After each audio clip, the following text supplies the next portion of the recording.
Taubat dan istighfar termasuk salah satu amalan yang membuat syaitan kesal. Tahu enggak syaitan kesal? Bismillahirrahmanirrahim. Assalamualaikum warahmatullahi wabarakatuh. Alhamdulillahirabbil alamin. Allahumma shalli ala sayyidina Muhammad wa ala ali sayyidina Muhammad. Sahabat teman-teman yang beriman yang insyaallah dirahmati oleh Allah Subhanahu wa taala, pada kesempatan yang sangat mulia ini bersama-sama kita dengarkan, kita ikuti nasihat dari guru kita almarhum Syekh Ali Jabir tentang ada satu zikir, satu amalan yang sangat dahsyat yang mana syaitan ketakutan apabila kita berzikir ini. Untuk lebih jelasnya, mari sama-sama kita simak tayangan berikut. Jamaah sekalian dimuliakan Allah Subhanahu wa taala. Yakini apapun yang terjadi dalam kehidupan kita itu semua gara-gara dosa kita. Gara-gara dosa kita. Benar-benar. Yang aku herankan, kenapa ketika diuji kita selalu berkata, ya Allah, kenapa diuji? Habis ujian, masuk ujian lagi. Selesai ujian, ada masalah lagi. Stres enggak? Boleh saya bertanya, ada yang stres? Angkat tangan. Stres kan? Tak ada yang saya rasakan orang bisa dibilang puas dalam kehidupan. Tak ada yang puas. Pasti ada hal-hal yang membuat kita stres. Cari nafkah, tidak puas. Cari kerjaan, belum puas. Beribadah, belum puas. Bermain-main, belum puas. Dapat penghasilan, belum puas. Tak pernah kita bersyukur dan menikmati apa adanya. Makanya kita merasa stres. Ketika kita diuji, sedang kita merasa diri saleh, merasa diri suka masjid, merasa diri tahajud. Tapi bertanya, kenapa Allah uji saya? Kenapa ujian ini bagi saya berat? Saya belum mampu menghadapinya. Tapi pernahkah ketika kita mendapatkan nikmat, ya Allah, kenapa saya diberi nikmat? Kenapa saya yang terpilih? Pernah enggak bilang gitu? Hanya dalam ujian aja stres. Tapi kalau pas diberi nikmat, lupa sama Allah. Dan subhanallah, ketika kita diuji, itu justru tanda Allah sayang sama kita. Mengapa? Karena ada dosa-dosa yang belum kita taubat. Allah ingin ampuni dosa tersebut, tapi lewat ujian. Benar-benar.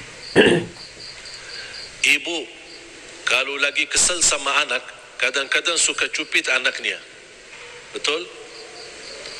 Walaupun tidak sampai sakit, tapi tapi kira-kira cupitan ibu kepada anak, apa ibu benci anaknya atau sayang? Pasti sayang kan? Sama Allah, kadang-kadang Allah suka cupit kita. Allah bukan menghukum kita. Dan ingat, kalau Allah menghukum kita karena dosa dan perbuatan kita, demi Allah tidak ada manusia yang bisa hidup di bumi. Tolong simpan. Surah 35 ayat 45. Surah 35 ayat 45. Sekiranya Allah berkenan menghukum manusia atas setiap kesalahannya, perbuatannya, niscaya tidak ada makhluk yang mampu hidup di bumi.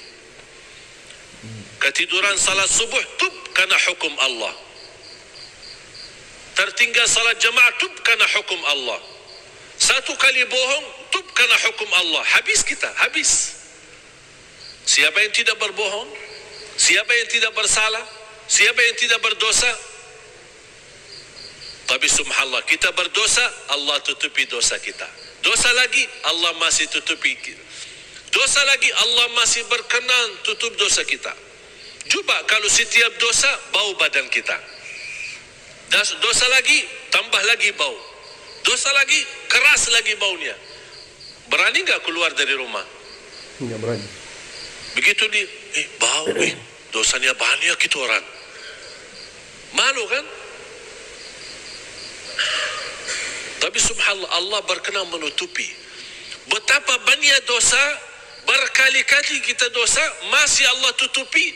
Tapi subhanallah, begitu kita bertaubat, Allah ampuni semuanya. Subhanallah. Makanya taubat dan istighfar termasuk salah satu amalan yang membuat syaitan kesal. Tahu enggak syaitan kesal kenapa? Kan digoda syaitan kan? Proses syaitan menggoda kita sebentar atau lama? Ya lama, sampai kita jatuh dalam dosa. Digoda sampai syaitan, subhanallah, syaitan salah satu makhluk yang tidak pernah putus asa. Beda sama manusia sekarang. Sebentar aja berusaha sedikit putus asa, gagal, tidak berhasil. Kalau syaitan menggoda kita sampai titik terakhir nafas ruh keluar, baru dia berhenti. Tak akan berhenti menggoda manusia sampai dia meninggal. Tapi apa yang membuat setan kesal? Habis dia sudah berkali-kali berupaya, bertahun-tahun membuat kita jatuh dalam dosa, dia merasa diri bangga dan senang karena berhasil menggoda manusia. Tapi begitu manusia sadar dan ingat Allah, malu, beristighfar dan taubat, kata Allah, aku ampuni semua dosamu. Kata setan, capek deh. Makanya setan tak senang taubat dan istighfar.